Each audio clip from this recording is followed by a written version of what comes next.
ओम शांति। प्यारे भाइयों बहनों, आप सभी के लिए प्रतिदिन हम प्यारे बाबा के अव्यक्त महावाक्य सुना रहे हैं। बहुत सारी बातें ऐसी हैं जो हमने कभी सोचा नहीं था कि बाबा ऐसी भी मुरली चलाए हैं। अभी पिछली मुरली में हम सब ने सुना, बाबा ने कहा 2 सीटी बज गई। पहली सीटी थी जब मम्मा अव्यक्त हुई, दूसरी सीटी बाबा अव्यक्त हो गए, अब तीसरी सीटी भी हम सब समझ सकते हैं बज गई है या बजने वाली है, तो अपनी स्थिति को अच्छा रखना है। आज प्यारे बाबा की मुरली 26 जनवरी 1970 की मुरली का हेडिंग है याद के यात्रा की संपूर्ण स्टेज। बाप दादा भी यहाँ बैठे हैं और आप भी बैठे हो, लेकिन बाप दादा और आप में क्या अंतर है? प्रश्न पूछ रहे हैं बाबा। बाप दादा में और बच्चों में क्या अंतर है? पहले भी साकार रूप में यहाँ बैठते थे, लेकिन अब जब बैठते हैं तो क्या फील होता है? जैसे साकार रूप में बाप के लिए समझते थे कि लोन लेकर आए हैं, उसी समान अनुभव अभी होता है। अभी आते हैं मेहमान बनकर। यूँ तो आप सभी भी अपने को मेहमान समझते हो, लेकिन आपके और बाप के समझने में फर्क है। मेहमान उसको कहा जाता है जो आता है और जाता है। अभी आते हैं फिर जाने के लिए। वह था बुद्धि योग का अनुभव, यह है प्रैक्टिकल अनुभव। दूसरे शरीर में प्रवेश हो, कैसे कर्तव्य करना होता है, यह अनुभव बाप के समान करना है। दिन प्रतिदिन तुम बच्चों की बहुत कुछ समान स्थिति होती जाएगी। आप लोग भी ऐसे अनुभव करेंगे। सचमुच जैसे लोन लिया हुआ है, कर्तव्य के लिए मेहमान है। अब तक अपने को मेहमान नहीं समझते हो, तब तक न्यारी अवस्था नहीं हो सकती है। जो ज़्यादा न्यारी अवस्था में रहते हैं, उनकी स्थिति में विशेषता क्या होती है? उनकी बोली से, उनके चलन से उपराम स्थिति का औरों को अनुभव होगा। जितना ऊपर स्थिति जाएगी उतना उपराम होते जाएंगे। शरीर में होते भी इस उपराम अवस्था तक पहुंचना है। बिल्कुल देह और देही अलग महसूस हो, उसको कहा जाता है याद के यात्रा की संपूर्ण स्टेज व योग की प्रैक्टिकल सिद्धि। बात करते करते जैसे न्यारापन खींचे, बात सुनते भी जैसे कि सुनते नहीं, ऐसी भासना औरों को भी आए। ऐसी स्थिति की स्टेज को कर्मातीत अवस्था कहा जाता है। कर्मातीत अर्थात देह के बंधन से भी मुक्त। कर्म कर रहे हैं लेकिन उनके कर्मों का खाता नहीं बनेगा, जैसे कि न्यारे रहेंगे, कोई अटैचमेंट नहीं होगी। कर्म करने वाला अलग और कर्म अलग। ऐसे अनुभव दिन प्रतिदिन होता जाएगा। इस अवस्था में जास्ती बुद्धि चलाने की भी आवश्यकता नहीं है। संकल्प उठा और जो भी होना है वही होगा। ऐसी स्थिति में सभी को आना होगा। मूल वतन जाने के पहले वाया सूक्ष्म वतन जाएंगे ना, वहाँ सभी को आकर मिलना है। फिर अपने घर चलकर फिर अपने राज्य में आ जाएंगे। जैसे साकार वतन में मेला हुआ, वैसे ही सूक्ष्म वतन में भी होगा। वह फरिश्तों का मेला नजदीक है। कहानियां बताते हैं ना, फरिश्ते आपस में मिलते थे, रूह रूहों से बात करते थे, वही अनुभव करेंगे। तो जो कहानियां गाई हुई है उसका प्रैक्टिकल में अनुभव होगा। उसी मेले के दिनों का इंतजार है। अभी सर्विस के निमित्त है, सभी कुछ भूले हुए बैठे हैं। उस अव्यक्त स्थिति में मन और तन व्यक्त देश में है, ऐसे अनुभव होता है। अच्छा, अपने को कहाँ के निवासी समझते हो? परम धाम की निवासी समझते हो? वह कितना समय याद रहती है? यह एक ही बात याद रहे कि हम परम धाम निवासी आत्मा इस व्यक्त देश में ईश्वरीय कर्तव्य करने के निमित्त आए हुए हैं। मधुबन में आकर के विशेष कौन सा गुण लिया? मधुबन का विशेष गुण कौन सा है? मधुरता। मधु अर्थात मधुरता। स्नेही, जितना स्नेही होंगे उतना बेहद का वैराग्य होगा। यह है मधुबन का अर्थ। अति स्नेही और इतना ही बेहद की वैराग्य वृत्ति। अगर मधुबन के विशेष गुण जीवन में धारण करके जाएं तो सहज ही संपूर्ण बन सकते हैं। फिर जो रूहानी टीचर्स बनना चाहिए तो नंबर 1 की टीचर भी बन सकते हो, क्योंकि जैसी अपनी धारणा होगी वैसे औरों को भी अनुभव में ला सकेंगे। इन दोनों गुणों की अपने में धारणा करनी है। मधुबन की लकीर से बाहर निकलने के पहले अपने में पूरी रीति यह भरकर जाना है। एक स्नेह से, दूसरा बेहद की वैराग्य वृत्ति से कोई भी परिस्थिति को सहज ही सामना करेंगे। सफलता के सितारे बनने के लिए यह दो गुण मुख्य मधुबन की सौगात ले जाना। जैसे कहाँ भी जाना होता है तो वहाँ जाते ही पूछा जाता है यहाँ की विशेष की चीज क्या है। जो प्रसिद्ध चीज होती है वह जरूर साथ ले जाते हैं। तो यहाँ मधुबन के दो विशेष गुण अपने साथ ले जाना। जैसे स्थूल मधु ले जाते हो, मधु अर्थात शहद को कहले कहते हैं ना, वैसे यह सूक्ष्म मधुरता की मधु ले जाना। फिर सफलता ही सफलता है, असफलता आपके जीवन से मिट जाएगी। सफलता का सितारा अपने मस्तक में चमकते हुए देखेंगे। तुम सफलता के सितारे हो, वह पुरुषार्थ के सितारे हो। क्या समझते हो? सफलता के सितारे हो, जैसा लक्ष्य होता है वैसा ही लक्षण होता है। अगर अब तक यही सोचते रहेंगे कि हम पुरुषार्थी हैं तो ऐसा समझने से कोई छोटी छोटी गलतियां अपने को माफ कर देते हो। समझते हो हम तो पुरुषार्थी हैं, इसलिए पुरुषार्थी नहीं लेकिन सफलता का स्वरूप बनना है। कहाँ तक पुरुषार्थ में रहेंगे? जब स्वयं सफलता स्वरूप बनेंगे तब दूसरी आत्माओं को भी सफलता का मार्ग बता सकेंगे। अगर खुद ही अंत तक पुरुषार्थी चलते रहेंगे तो संगम के प्रारब्ध का अनुभव कब करेंगे? क्या यह जीवन पुरुषार्थी रहेंगे? इस संगम युग की प्रारब्ध प्रत्यक्ष में नहीं प्राप्त करेंगे। संगम के पुरुषार्थ का फल क्या है? तो किसी ने बाबा को जवाब दिया, सफलता। तो सफलता स्वरूप भी निश्चय करने से सफलता होती रहेगी। जब यह समझेंगे कि मैं हूं सफलता का सितारा तो असफलता कैसे आ सकती है? सर्वशक्तिमान की संतान कोई कार्य में असफल नहीं हो सकती। अपने मस्तक में विजय का सितारा देखते हो या देखेंगे? विजय तो निश्चित है ही ना। विजय अर्थात सफलता। अभी समय बदल रहा है, जब समय बदल गया तो अपने पुरुषार्थ को भी बदलेंगे ना। आप बाप ने सफलता का रूप दिखला दिया तो बच्चे भी रूप में व्यक्त देह में होते सफलता का रूप नहीं दिखाएंगे। बाबा पूछ रहे हैं अपने को सदैव सफलता का मूर्त ही समझो। निश्चय को विजय कहा जाता है। जैसा विश्वास रखा जाता है वैसा ही कर्म होता है। निश्चय में कमी होगी तो कर्म में भी कमी हो जाएगी। बाबा कह रहे हैं निश्चय के बिना कर्म में भी कमी हो जाएगी। स्मृति शक्तिवान है तो स्थिति और कर्म भी शक्तिवान होंगे। इसलिए कभी भी अपनी स्मृति को कमजोर नहीं रखना। शक्ति दल व पांडव कब असफल हो सकते हैं क्या? अपनी कल पहले वाली बात याद है कि पांडवों ने क्या किया था जो विजयी बने थे। तो अब अपने स्मृति को श्रेष्ठ बनाओ।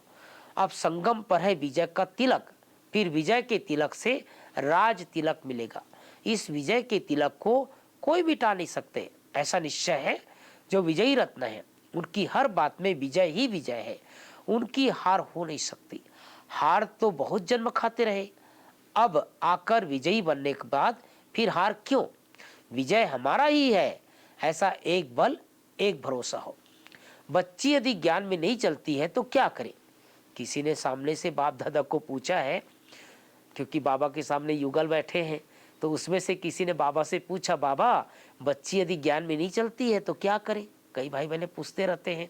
अगर कोई इस ज्ञान में नहीं चल सकते हैं तो शादी भी करनी पड़े।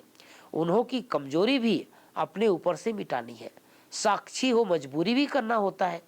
वह फर्ज, लगन नहीं है, फर्ज पालन करते हैं। एक होता है लगन से करना, एक होता है निमित्त फर्ज निभाना।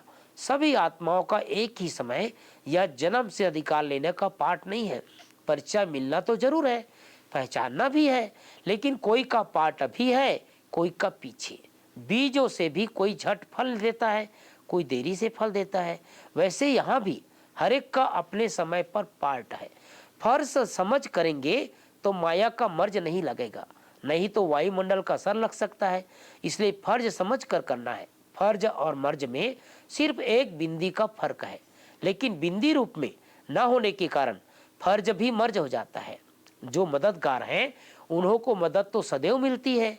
बाप की मदद हर कार्य में कैसे मिलती है यह अनुभव होता है। एक दो के विशेष गुण को देख एक दो को आगे रखना है। किसको आगे रखना? यह भी अपने को आगे बढ़ाना है। शिव जयंती पर आवाज फैलाना सहज होता है। जितनी हिम्मत हो उतना करो, क्योंकि फिर समय ऐसा आना है जो इस सर्विस के मौके भी कम मिलेंगे। इसलिए जितना कर सकते हो उतना करो। भूलें क्यों होती है, उसकी गहराई में जाना है। अंतर्मुख होकर सोचना चाहिए, यह भूल क्यों हुई? यह तो माया का रूप है।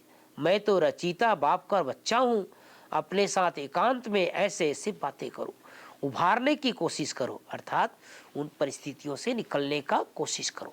कहाँ भी जाना होता है तो अपना यादगार छोड़ना होता है और कुछ ले जाना होता है। तो मधुबन में विशेष कौन सा यादगार छोड़ा? एक एक आत्मा के पास या ईश्वरी स्नेह और सहयोग का यादगार छोड़ना है।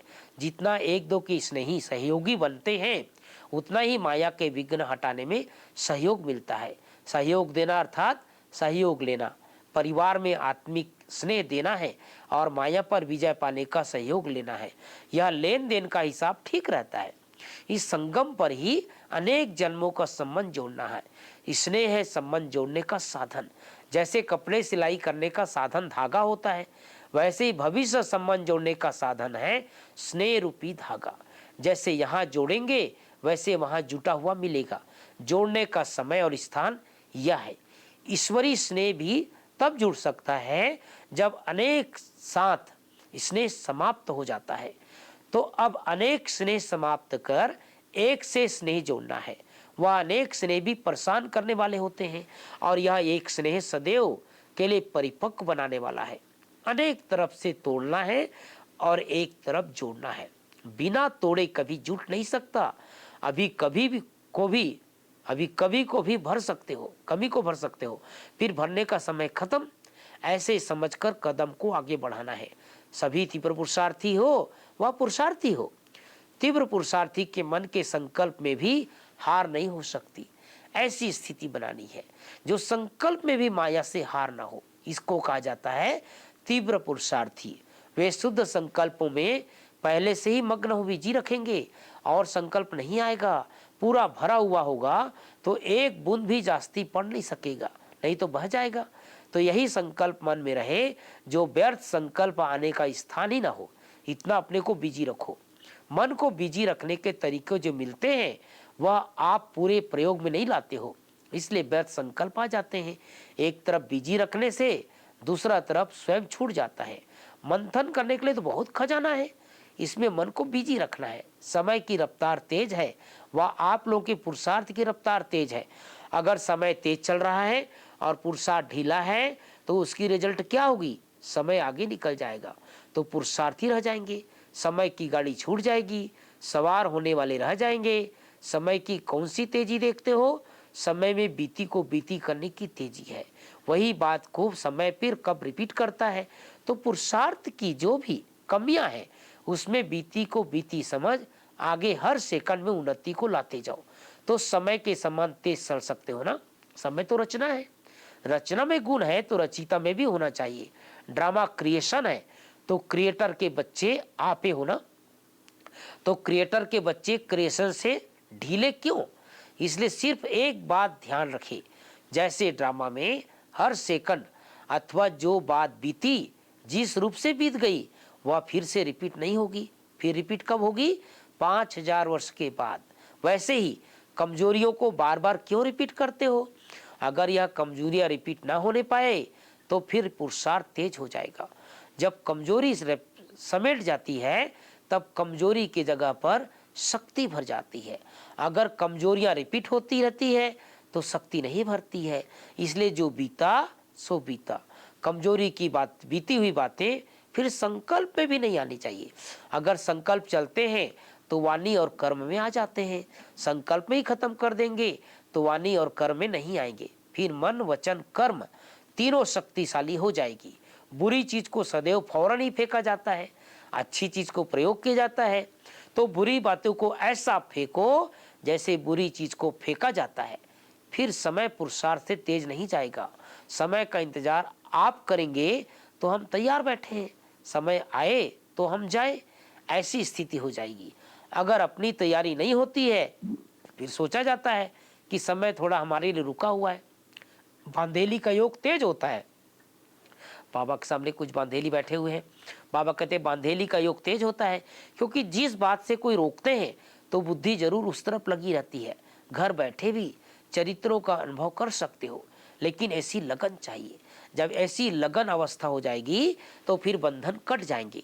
एक की याद ही अनेक बंधन को तोड़ने वाला है। एक को जोड़ना है, अनेक को तोड़ना है, एक के सिवाय दूसरा ना कोई। जब ऐसी अवस्था हो जाएगी फिर यह बंधन आदि सभी खत्म हो जाएंगे। जितना अटूट स्नेह होगा उतना ही अटूट सहयोग मिलेगा। सहयोग नहीं मिलता है, इसका कारण है स्नेह में कमी। अटूट स्नेह रख करके अटूट सहयोग को प्राप्त करना है। कल पहले का अपने अधिकार फिर लेने के लिए फिर से पहुंच गए हो, ऐसा समझते हो। वह स्मृति आती है कि हम ही कल पहले थे, अभी भी फिर से हम ही निमित्त बनेंगे। जिसको यह नशा रहता है उनके चेहरे में खुशी और अलौकिक व्यक्ति की अभिव्यक्ति चमक रहती है। उनके नयन से, मुख से सदैव खुशी ही खुशी देखेंगे। देखने वाला भी अपना दुख भूल जाए। जब कोई दुखी आत्मा होती है तो अपने को खुशी में लाने के लिए खुशी के साधन बनाती है ना, तो दर्पण में चेहरा देखने में आए, तुम्हारे चेहरे से सर्विस हो, ना बोलते हो आपका मुख सर्विस करे। आजकल दुनिया में अपने चेहरे को ही श्रृंगारते हैं। हम सब देखते हैं ना ब्यूटी पार्लर कितना खुला रहता है। तो आप सभी आत्माओं का भी ऐसा श्रृंगार हुआ मुंह देखने में आए। सर्वशक्तिवान बाप के बच्चे हैं, फिर शक्ति ना आए ऐसा कैसे हो सकता है। जरूर बुद्धि की तार में कमी है। तार को जोड़ने के लिए जो युक्तियां मिलती है उनको अभ्यास में लाओ। तोड़ने बिगर जोड़ लेते हैं तो फिर पूरा फिर टूटता नहीं है, जुटता नहीं है। थोड़े समय के लिए जुटता है फिर टूट जाता है। इसलिए अनेक तरफ से तोड़कर एक तरफ जोड़ना है। इसके लिए संग भी चाहिए, अटेंशन भी चाहिए। हर कदम पर संकल्प पर अटेंशन। संकल्प जो उठता है वह चेक करो, यह हमारा संकल्प यथार्थ है व नहीं। इतना अटेंशन जब संकल्प पर हो तब वाणी भी ठीक और कर्म भी ठीक। संकल्प और समय दोनों ही संगम युग के विशेष खजाने हैं, जिससे बहुत कमाई कर सकते हो। जैसे स्थूल धन को सोच समझ कर प्रयोग करते हैं फिर एक पैसा भी व्यर्थ न जाए, वैसे ही यह संगम का समय और संकल्प व्यर्थ न जाए। अगर संकल्प पावरफुल है तो अपने ही संकल्प के आधार पर अपने लिए सतयुगी सृष्टि लाएंगे। अपने ही संकल्प अगर कमजोर है तो अपने त्रेतायुग सृष्टि लाते हैं। यह खजाना सारे कल्प में फिर नहीं मिलेगा। तो जो मुश्किल से एक ही समय पर मिलने वाली चीज है उसका कितना मूल्य रखना चाहिए। अभी जो बना सो बना, फिर बने हुए के देखना पड़ेगा। बना नहीं सकेंगे, अभी बना सकते हो, उसका अब थोड़ा समय है। दूसरों को तो कहते हो बहुत गई थोड़ी रही, लेकिन अपने साथ लगाते हो समय थोड़ा रहा है लेकिन काम बहुत करना है। अपने आप से दृढ़ प्रतिज्ञा करो, आज से फिर यह बातें कभी नहीं रहेगी। यह संस्कार अपने में फिर इमर्ज नहीं होने देंगे। यह व्यर्थ संकल्प कभी भी उत्पन्न नहीं होने देंगे। जब ऐसी दृढ़ प्रतिज्ञा करेंगे तभी प्रत्यक्ष फल मिलेगा। अब दिन बदलते जाते हैं तो खुद को बदलना है। ढीले पुरुषार्थ के दिन चले गए, अब तीव्र पुरुषार्थ करने का समय है। तीव्र पुरुषार्थ के समय अगर कोई ढीला पुरुषार्थ करे तो क्या कहेंगे।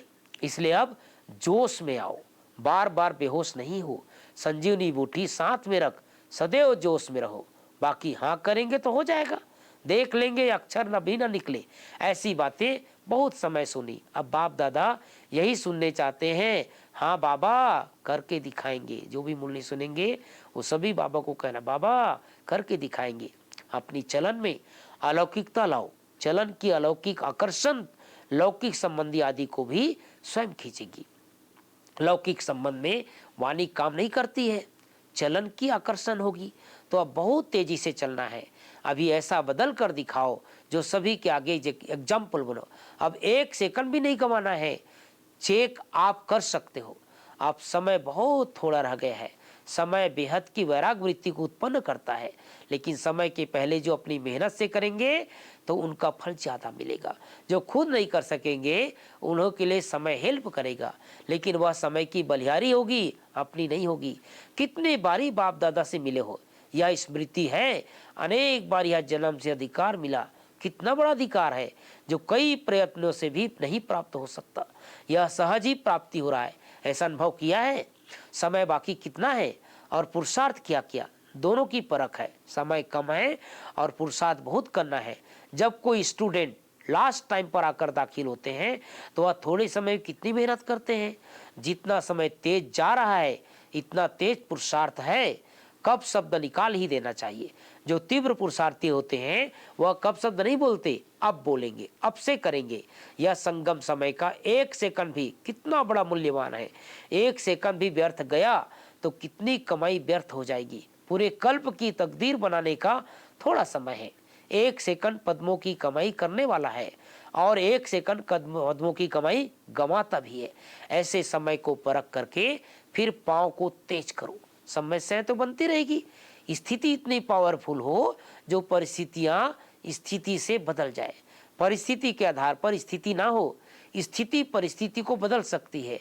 क्योंकि सर्वशक्तिमान के संतान हो तो क्या ईश्वरीय शक्ति परिस्थिति को नहीं बदल सकती। रचिता के बच्चे रचना को नहीं बदल सकते। रचना पावरफुल होती है, वह रचिता।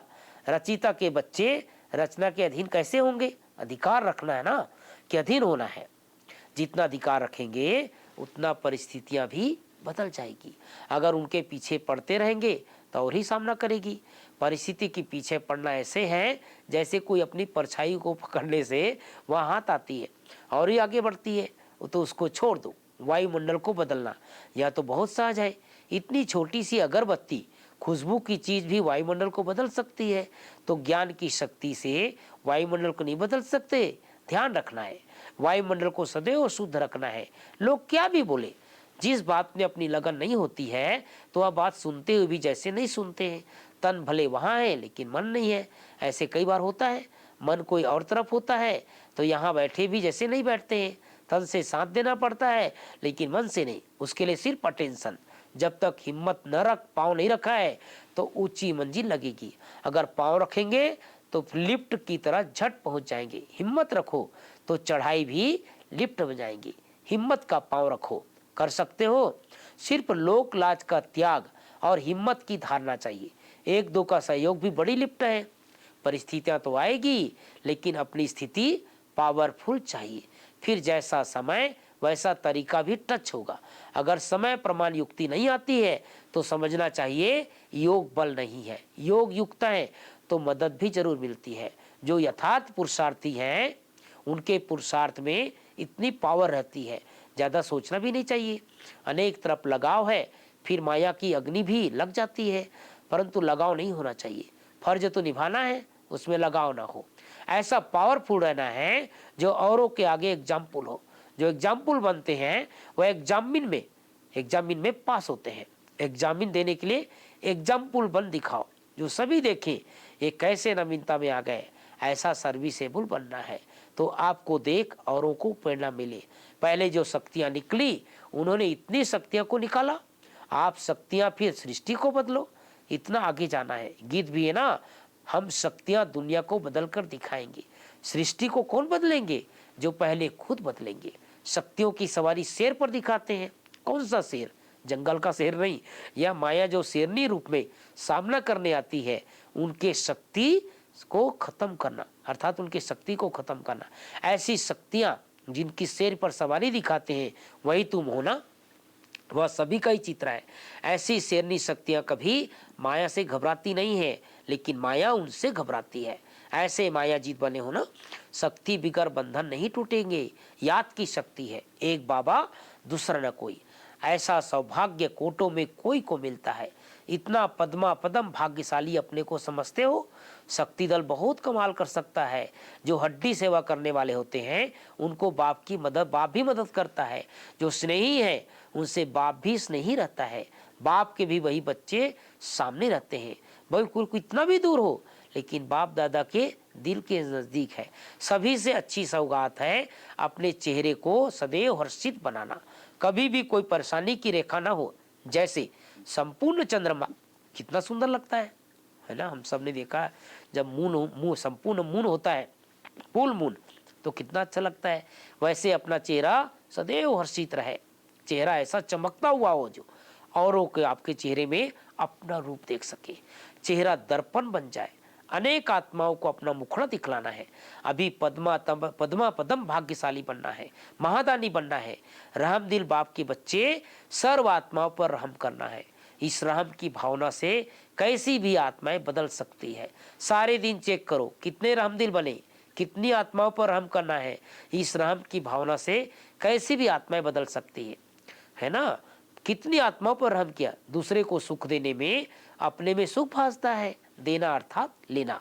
दूसरों को सुख देने से खुद ही सुख स्वरूप बनेंगे, कोई विघ्न नहीं आएंगे। दान करने से शक्ति मिलती है।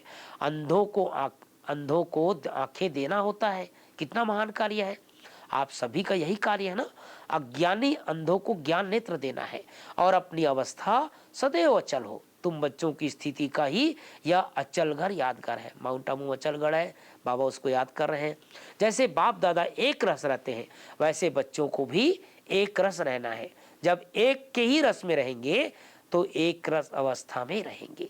तो प्यारे भाइयों बहनों, कितनी प्यारी मुरली बाबा ने बताया है, कैसे हम सबको घर गृहस्थ में, परिवार में, अपने सेवा केंद्र पर रहते स्थिति को ऊंची बनानी है, शेरनी शक्ति बननी है। माया कितनी भी आए लेकिन माया जीत बन करके दिखाना है। ओम शांति, ओम शांति।